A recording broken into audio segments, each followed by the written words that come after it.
Good morning, Paula Joe from Cedar Quilts.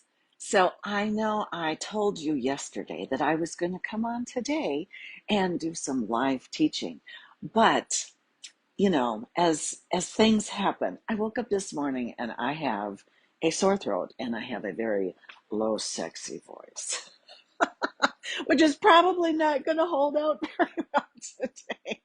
So I'm going to try to do some videoing without talking too much. And the thing that oh my goodness, my hair is just crazy this morning. I put it in a bun and it's sticking out. Oh well, anyway, what I'm going to be trying to video today is my process of piecing a log cabin block. Let me show you quickly here. Oh, sorry.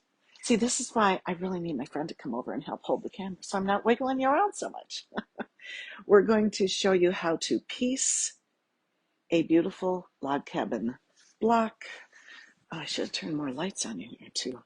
Look at the natural light over here. And the back, and this was all free motion. This looked pretty good.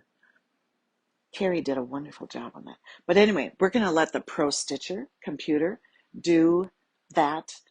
And it's wonderful because it does all the stitching for you, so you can just place and hold and manage things really well, and it all stitches beautifully exactly where you want it to. It's wonderful. Okay, my voice is going, so I gotta say goodbye. See you soon. Toodaloo. Oh, no, it looks like I've got a twirly hat on. There, there we go. See you later. Bye.